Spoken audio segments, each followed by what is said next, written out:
Magandang araw po sa inyong lahat mga kababayan at welcome back dito po sa ating munting channel Pinas News Review, kung saan re-reviewin po natin ang mga mahalagang balita dito sa Pilipinas. Mga simpleng komento sa mga issue dito sa Pinas. At eto nga mga kababayan, kapapasok lang, nagkagulo na, Malacanang umalarma. PBBM na shock, BP Sara former PRRD Task Force umaksyon na. Nako, yan po mga kabayan ang ating alamin mula po rito kay Pinas News Insider. Nasa description po ang full video link ng video ito. Subscribe na po kayo. At kung bago ka pa lang at di pa po napag-subscribe sa ating munting channel, please don't forget to subscribe. At i-click na rin po ang bell notification para updated po kayo sa lahat ng ina-uploads nating reaction video. At eto na nga mga kababayan, sama-sama sabay-sabay po natin pakinggan, panoorin at bigyan ng komento ang video ito. Eto na po.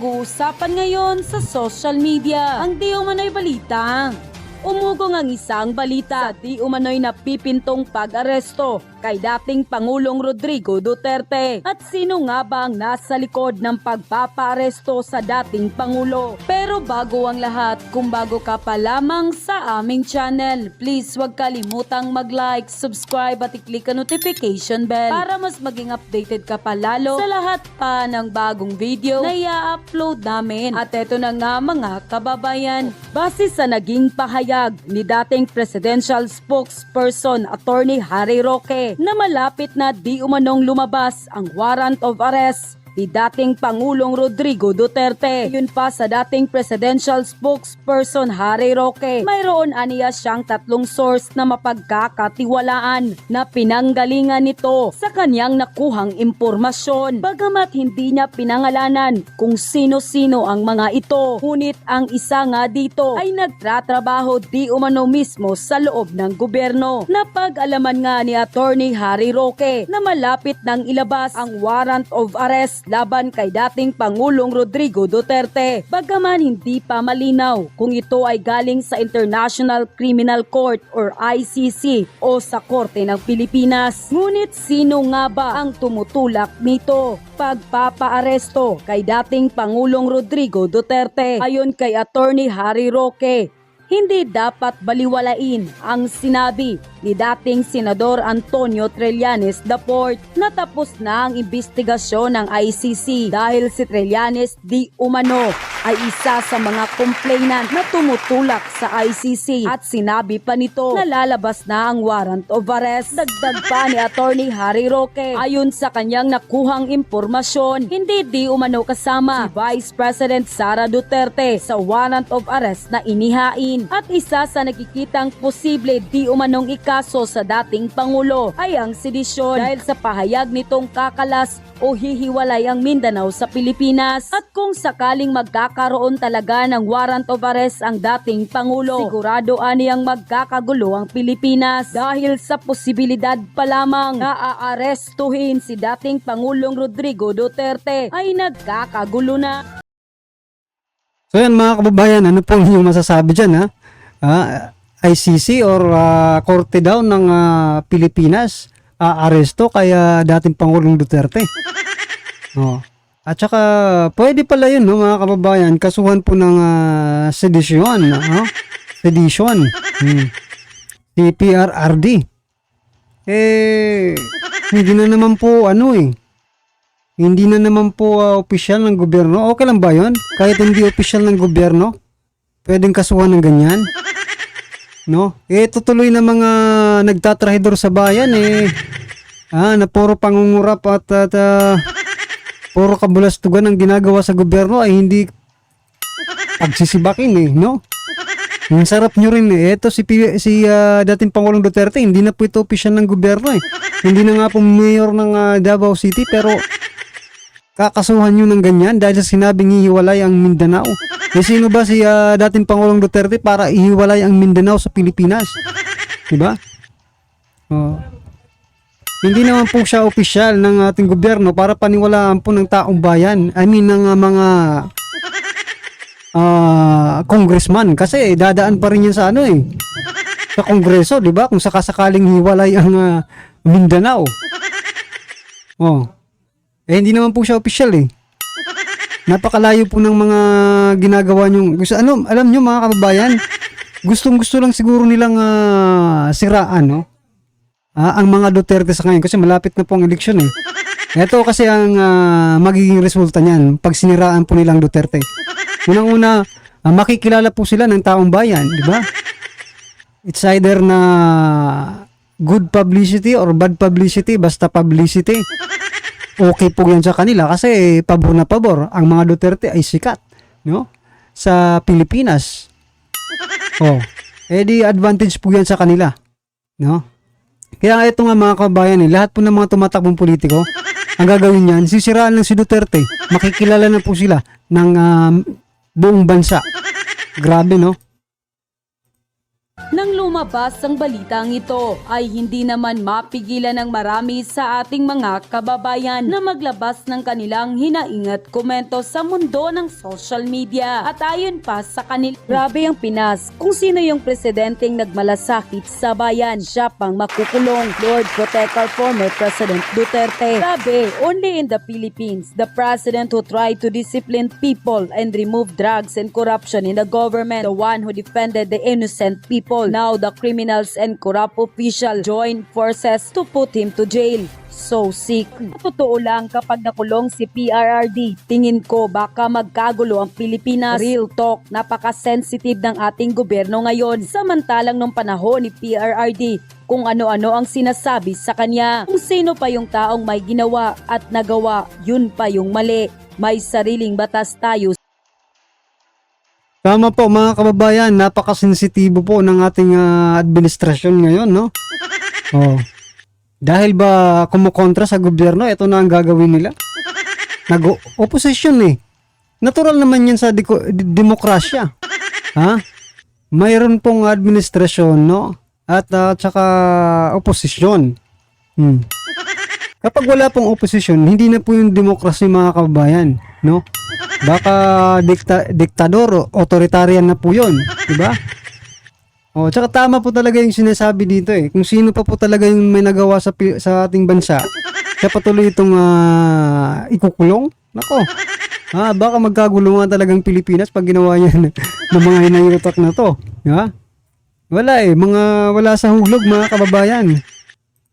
Sa Pinas, bakit ICC nakikialam? Malaking gulo yan. Wala silang inaresto sa korupsyon, pero ipapaaresto nila ang nagsisiwalat sa korupsyon.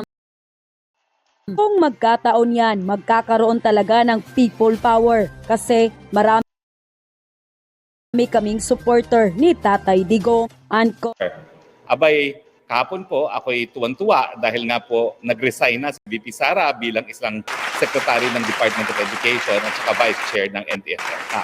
Ang ibig sabihin po nito, hindi na siya kabahagi ng administrasyon at hindi na siya naging alter ego ni Presidente Marcos. Ibig sabihin, po pwede na siya magsalita ng kanyang talagang saloobin sa mga issues at po pwede na siyang mamuno sa oposisyon.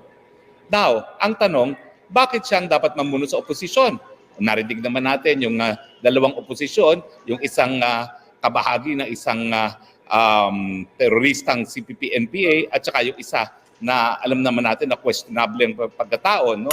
Dahil sa pagbebenta ng pinagbabawal na droga, no? At ang sabi nila, hindi raw po pwedeng maging oposisyon si VP Sara. Well, unang-una, himay-himayin natin. Ano bang nangyari sa Liberal Party ngayon? Ang Liberal Party tahimik sa lahat ng issue. At ang katotohanan, dahil kamag-anak nga si Liza Araneta Marcos ni Marojas, parang sila ay makapartido na. Hindi nyo ba napansin na yung bagong Finance Secretary na dinalaga ay kapalit ni Ben Jokno ay talagang loyalist ni VP Leni, si Senator Ralph Recto. O yung housing czar natin, si Acuzar, kamag-anak ng Jojo Ochoa na naging law partner ni Liza Araneta Marcos. Ang totoo po niyan, talaga naman pong nagkahiwalay si Liza Araneta Marcos at si Jojo Ochoa dahil doon sa 2016 elections. No? Dahil nga po, nagkaroon ng protesta si Marcos laban kay Leni. At syempre, nasaktan ang Liza Araneta Marcos ng kinampihan ni Jojo Ochoa itong si Leni. Pero ang balita ko po sa very reliable sources, nagbati na po yung dalawang mag-ex. So isa lang po ang ibig sabihin dito at gustong iparating no sa atin dito ni Attorney Harry Roque mga kababayan. Kung di nagsanib pwersa na po ang Dilawan, Pinklawan at itong Uniteam. Uniteam means mga kababayan kay PBBM na po yung Uniteam. Wala na po si BP Sara, no? Oh, tatlo na po ang kalaban ni BP Sara. Uniteam. At saka Dilawan at saka Pinklawan. May Pinklawan pa ba? May Dilawan pa ba? Parang wala na eh. Parang isa na lang po sila. Kasi yung iba nakapasok na po sa sa Malacanang. Kaya ngayon ang mga kababayan natin nagdududa po kung talaga bang sabagay sinabi naman ni PBBM noon na ipagpapatuloy no yung mga nasimula ni PRRD.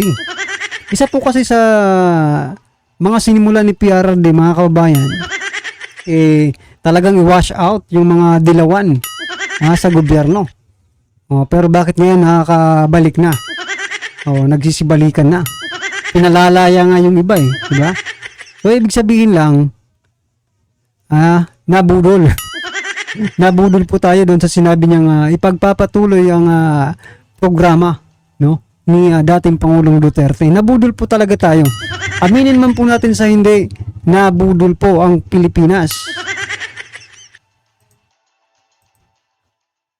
Law partner. At ngayon, sila po ay BFF muli. At kaya hindi ako nagtataka kung bakit talagang napakalapit na ngayon ng administrasyon ni Bongbong Marcos Jr. sa mga Dilawan at Pinklawan. Hindi na ako magtataka kung pagdating ng eleksyon para sa Senado nga, may mga kandidato na galing sa hanay po ng Liberal Party. Dahil sa kabinete po, madami na pong mga Dilawan at Pinklawan. Isang dahilan nga kung bakit yung mga loyalists ay nagrereklamo.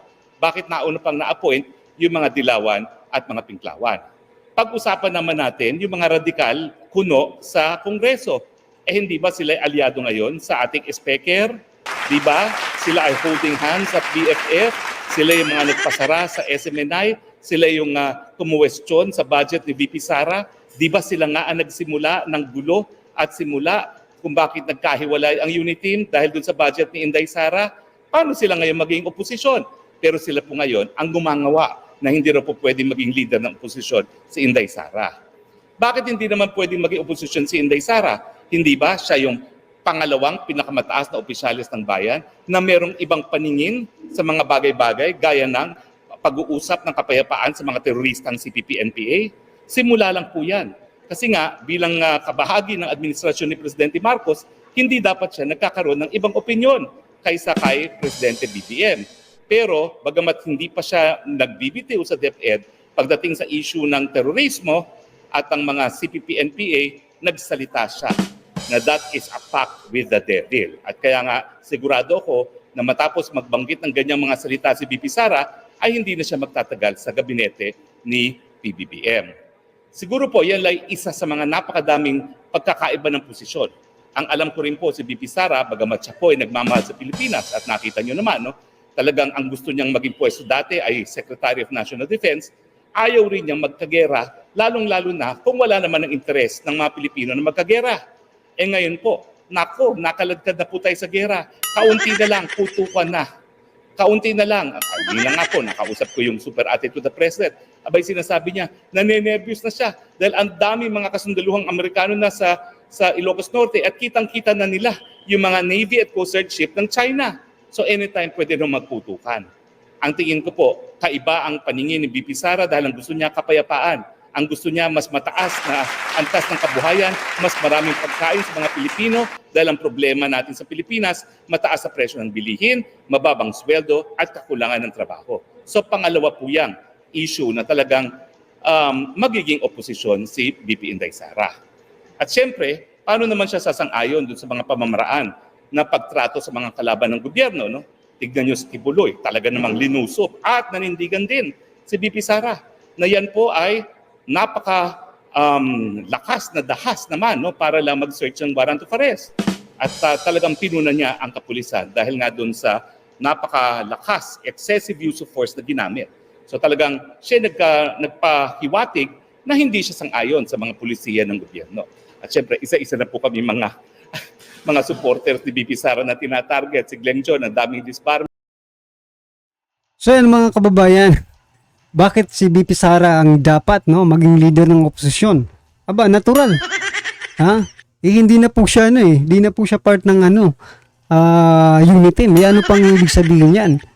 Gusto nyo mag-resign si BP Sara sa Department of Education at saka sa NTF Alcac, Tapos kampi pa rin siya sa inyo.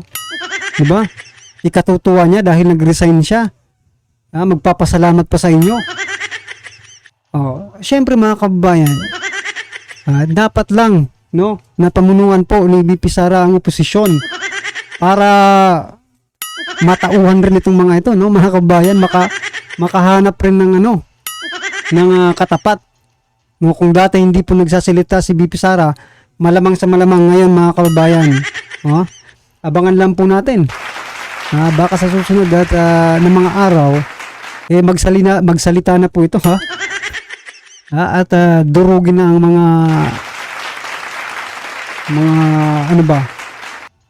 mga loko-loko dyan sa Malacanang, di ba? Yung mga bangag sa Malacanang, mag-ano kayo?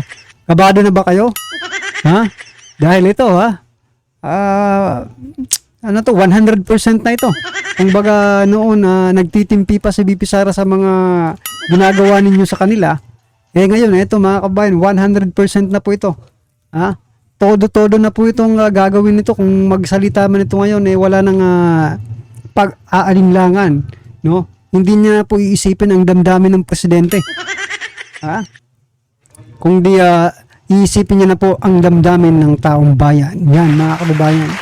Ano po yung masasabi mga kababayan sa video nito? I-comment lang po sa baba para at least alam po ng ating mga kababayan ang inyong pong opinion patungkol po sa video nito. Maraming salamat po.